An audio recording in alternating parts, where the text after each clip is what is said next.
Hello बच्चों, आज हम लोग पढ़ेंगे प्रश्नावली 8.3 और इसका फर्स्ट क्वेश्चन हमें दे रखा है त्रिकोणमितीय अनुपातों sin a sec a और tan a को cot a के पदों में व्यक्त कीजिए। यानी कि हमें sin a sec a और tan a की ऐसी वैल्यू लिखनी है जिसमें cot a आता हो। ठीक है, तो अब हम क्या करेंगे, इसमें जो फॉर्मूला यूज होंगे वो सारे हमने त्रिकोणमिति का जो हमने फर्स्ट वीडियो जो डाला था उसमें हमने सारे सीख रखे। तो उसमें अगर इसमें कुछ फॉर्मूला आपको नहीं समझ में आते डायरेक्टली तो आप उसमें जाके देख सकते हो। तो इसमें क्या करना है हमें, तो इन तीनों को cot a के पदों में व्यक्त करना है। तो हम सबसे पहले tan a को लिखेंगे। तो tan a का जो फॉर्मूला होता है वो डायरेक्ट ऐसा होता है, tan थीटा जो होता है tan थीटा बराबर 1/cot थीटा होता है। ये फॉर्मूला होता है डायरेक्टली। तो डायरेक्टली जहां पे भी आपको tan थीटा दिखता है उसकी जगह आप 1/cot थीटा लिख सकते हो। तो यहाँ पे हमारे पास tan a है थीटा की जगह, तो हम tan a को लिख देंगे 1/cot a। तो इसको हमने cot a के पदों में व्यक्त कर दिया। तो अब हमारे पास क्या बचा, sin और sec। तो उसके बाद हम sin को देखेंगे, sin a। और sin a को भी हम लोग क्या लिख सकते हैं, 1/cos a के। ये भी फॉर्मूला होता है। sin थीटा किसके बराबर होता है, 1/cosec थीटा के। तो जहां पे भी हम sin थीटा लिखते हैं वहां पे हम 1/cosec थीटा लिख सकते हैं। थीटा की जगह मैंने a था हमारे पास क्वेश्चन में, तो हमने ये लिख दिया। उसके बाद में हम क्या करेंगे, एक और फॉर्मूला होता है। फॉर्मूला तो क्या, इसको हम सर्वसमीका बोल सकते हैं। तीन सर्वसमीकाएं होती है, उसमें से थर्ड वाली सर्वसमीका है 1 प्लस cot स्क्वायर थीटा बराबर होता है cosec स्क्वायर थीटा के। ठीक है, हमें यहाँ पे चाहिए cosec थीटा। तो हम क्या करेंगे, ये सर्वसमीका होती है 1 प्लस cot स्क्वायर थीटा बराबर cosec स्क्वायर थीटा। अगर हमें यहाँ से cosec थीटा चाहिए, यहाँ पे cosec स्क्वायर थीटा है, हमें चाहिए सिर्फ cosec थीटा। तो हम क्या करेंगे, इधर से अगर स्क्वायर हटेगा तो दूसरी तरफ रूट लगेगा। ठीक है, इधर से जैसे स्क्वायर हटा दूसरी तरफ रूट लग गया, इधर cosec थीटा बचा। तो cosec थीटा की जगह हम लिख सकते हैं under root 1 plus cot square theta. तो हम क्या करेंगे, cosec a की जगह लिखेंगे रूट में 1 प्लस cot स्क्वायर a। ये सर्वसमीका थी। उसके बाद में हमने क्या किया, स्क्वायर हटा के रूट लगा दिया, हमारे पास cosec थीटा की वैल्यू आ गई। तो cosec a की जगह मैंने ये लिख दिया। तो हमारे पास sin a की वैल्यू जो है cot a के पदों में आ चुकी है। ठीक है, तो sin a भी हो गया, tan a भी हो गया, अब हमारे पास बचा sec a। इसमें हमें क्या करना है, sec a को भी हम क्या लिख सकते हैं, 1/cos a। ये भी फॉर्मूला होता है। ये वो छोटे छोटे से फॉर्मूले, लेकिन लिखने से क्या रहता है, हमें याद रहता है। sec a की जगह लिख दिया मैंने 1/cos a। अब हम क्या करेंगे, ऊपर और नीचे दोनों तरफ हम क्या करेंगे, cosec थीटा से गुणा करेंगे, cosec a से। दोनों तरफ हमने cosec a से गुणा कर दिया। क्या होता है, कभी भी किसी भिन्न में अगर हमें कुछ भी जैसे सॉल्व करना है तो हमें कुछ ना कुछ वैल्यू निकालनी पड़ेगी। तो ऊपर और नीचे सेम, ऊपर और नीचे की तरफ अगर हम सेम चीज से गुणा करें तो कोई फर्क नहीं पड़ता है, क्योंकि सेम चीज है तो वैसे भी कट के एक बच जाएगा। तो हम अगर हमें कुछ क्वेश्चन सॉल्व करना है, कुछ वैल्यू निकालनी, तो हम लोग ऐसा कर सकते हैं कुछ सॉल्व करने के लिए कि ऊपर और नीचे सेम संख्या से गुणा कर सकते हैं। ऊपर हमारे पास क्या बचा, एक को cosec a से गुणा किया तो cosec a, अपॉन में क्या बचा, cos a into cosec a।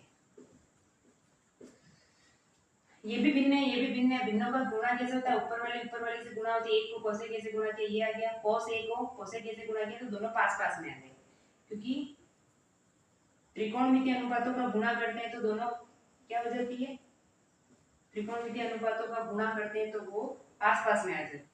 ऊपर वाले cosec को हम ऐसा का ऐसा रखेंगे, नीचे हमें दे रखा है cos a गुणे का निशान, cosec a को हम लिखेंगे 1/sin a। जैसे हम sin a को 1/cosec a लिख सकते हैं, उसी तरह से हम cosec a को 1/sin a लिख सकते हैं। ये सारे फॉर्मूले लिखा है, क्या आप वहां पे देख सकते हैं। उसके बाद में cosec a ऐसा का ऐसा, अपॉन में ये भी क्या हो रहा है, भिन्नों का गुणा हो रहा है। ये भी भिन्न है, ये भिन्न नहीं है तो इसको बना देते हैं, cosec a बटे के नीचे एक लगा दिया तो ये भिन्न बन गई। ये भी भिन्न है, ये भी भिन्न है, बीच में गुणे का निशान है, डॉट का मतलब गुणा हो रहा है। तो भिन्नों का गुणा कैसे होगा, cosec a को 1 से गुणा करेंगे, सॉरी cos a को 1 से गुणा करेंगे तो cos a, अपॉन 1 को sin a से गुणा करेंगे तो sin a। उसके बाद में ऊपर है अपने पास कोसेक ए, और cos अपॉन साइन जो होता है वो होता है cot थीटा। ये अपन लोग यहाँ पे लिख सकते हैं, cos theta upon sine theta होता है cot थीटा। ये फॉर्मूला भी लिखवा रखा है, तो यहाँ पे हो जाएगा cot a, क्योंकि दोनों a की फॉर्म में, तो अपन यहाँ पे cot a लिखेंगे, तो cosec a upon cot a। ये sec a को अपन ने cosec a upon cot a यानी कि cot की फॉर्म में लिख दिया है। तो अपने तीनों त्रिकोणमितीय अनुपातों को अपन ने cot की फॉर्म में लिख दिया, इसको भी और इसको भी और sec a को भी हमने लिख दिया। अब सेकंड क्वेश्चन है कि कोण ए के सभी त्रिकोणमितीय अनुपातों को sec a के पदों में व्यक्त कीजिए। यानी कि sec a के पदों में हमें व्यक्त करना है सभी त्रिकोणमितीय अनुपातों को। सभी त्रिकोणमितीय अनुपात कितने हैं हमारे पास? टोटल 6। कौन कौन से? sin a, cos a, tan a, cot a। sec a को तो हमें चेंज करना नहीं है, तो हम यहाँ पे लिखेंगे cosec a। 6 होते हैं, उसमें से 5 तो ये है, छठा ये। तो हमें sin, cos, tan, cot और cosec को हमें sec के पदों में व्यक्त करना है। सबसे पहले हम cos को लिखेंगे। cos a जो होता है 1/sec a होता है, ये sec के पदों में डायरेक्ट आ गया क्योंकि ये फॉर्मूला होता है। ठीक है, उसके अब हम लोग करेंगे tan a को। tan a को हम लोग क्या लिख सकते हैं? क्योंकि फॉर्मूला होता है 1 प्लस tan स्क्वायर थीटा बराबर होता है sec स्क्वायर थीटा। ये सर्व समीकरण है दूसरी सर्व समीकरण होती है 1 प्लस tan स्क्वायर थीटा बराबर sec स्क्वायर थीटा। अब हम लोग क्या करेंगे, हमें tan की वैल्यू चाहिए यहाँ पे, तो हम tan की वैल्यू क्या कैसे निकालेंगे? tan स्क्वायर थीटा बराबर क्या होगा? 1 इधर प्लस का है तो इसको हम उधर भेज देंगे, तो sec स्क्वायर थीटा प्लस का 1 इधर जाएगा तो माइनस का हो जाएगा। अब हमें tan की वैल्यू चाहिए, तो हम यहाँ पे tan स्क्वायर थीटा है तो हम यहाँ से स्क्वायर हटाएंगे। जैसे हम इधर से स्क्वायर हटाएंगे उधर रूट लग जाएगा, इधर से स्क्वायर हटा इधर रूट लग गया, तो root sec square theta minus 1। तो हमारे पास tan थीटा की वैल्यू क्या आ गई? Root sec square theta minus 1। तो tan a की जगह हम लोग क्या लिख सकते हैं? Root sec square a minus 1। ये क्या होता है? पूरा फॉर्मूला होता है 1 प्लस tan स्क्वायर थीटा बराबर sec स्क्वायर थीटा। फिर इधर से tan स्क्वायर थीटा हम यहीं पे रखा, हमने 1 को उधर ले गए, उसके बाद स्क्वायर हटाया तो रूट लग गया। उसके बाद में क्या होगा? अब हम लिखेंगे cot a की वैल्यू निकालेंगे। cot a क्या होता है? 1/tan a, ये भी फॉर्मूला होता है। तो tan a की वैल्यू तो हमने अभी निकाली है sec की फॉर्म में, तो हम tan की जगह ये ऐसा वैसा यहाँ पे छाप देंगे, sec square a minus 1 root sec square a minus 1। तो हमारे पास इस तरह से हमने 5 में से 3 चीजें तो हमने निकाल दी। अब हमारे पास क्या बचा? साइन और cos। अब हम निकालेंगे साइन।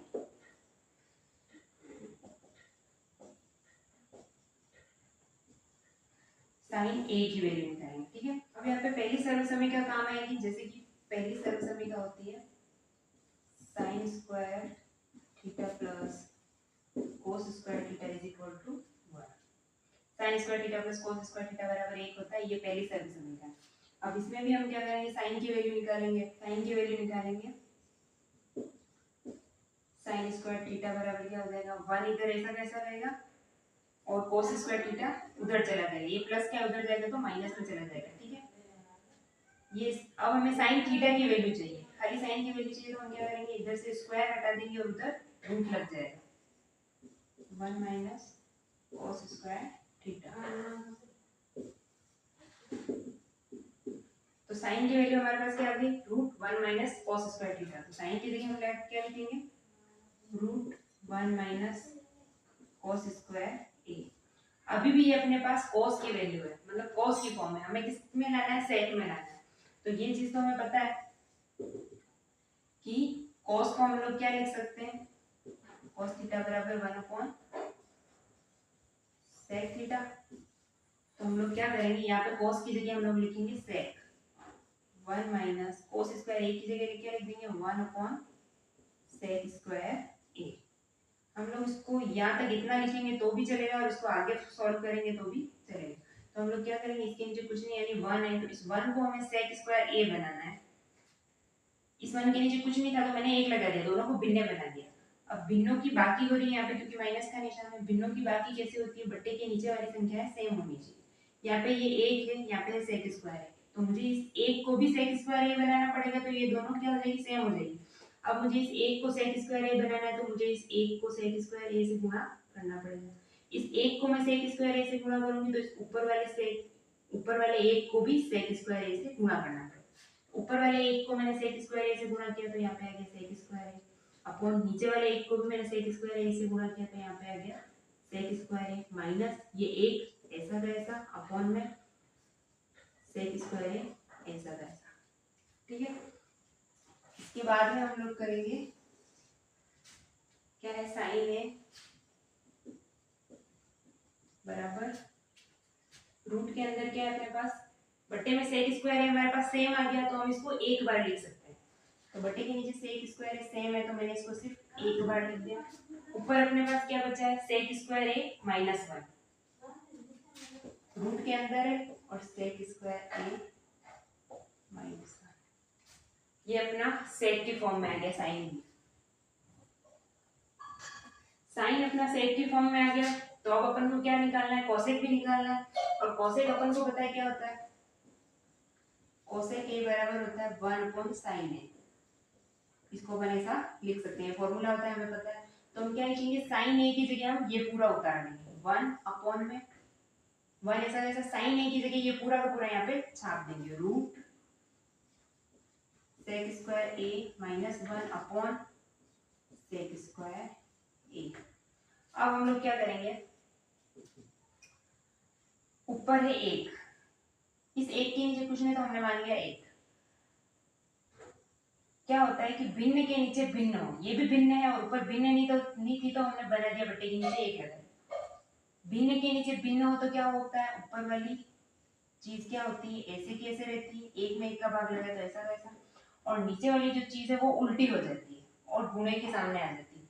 तो इसको उल्टा करेंगे तो क्या हो जाएगा, रूट के अंदर ही रहेगा, लेकिन सेक स्क्वायर ए अपॉन में क्या आ जाएगा, सेक स्क्वायर ए माइनस वन। तो अपना आंसर क्या आ गया, रूट के अंदर सेक स्क्वायर ए अपॉन सेक स्क्वायर ए माइनस वन, ये अपना आंसर हो गया। मतलब कुछ नहीं किया हमने, साइन ए की जगह इसको ऐसा कैसा छाप दिया, उसके बाद में क्या किया हमने, ऊपर एक था तो इसको भी हमने भिन्न बना दिया, बटे के नीचे एक लगा दिया, ऊपर भी भिन्न है नीचे भी भिन्न है। कभी भी भिन्न के नीचे भिन्न हो तो ऊपर वाली भिन्न ऐसे कैसे आ जाती है, ऊपर वाली भिन्न यानी एक में एक का भाग लगा तो एक ही बचा, ये ऐसे कैसे आ जाती है, बीच में गुणे का निशान लग जाता है और फिर नीचे वाली भिन्न जो है वो उल्टी होके इधर सामने आ जाती है। उल्टी होने का मतलब नीचे वाली चीज जो थी वो ऊपर आ गई और ऊपर वाली चीज जो थी वो नीचे आ गई, फिर एक को इससे गुणा किया ऐसा कैसा, इस तरह से हमारा पूरा क्वेश्चन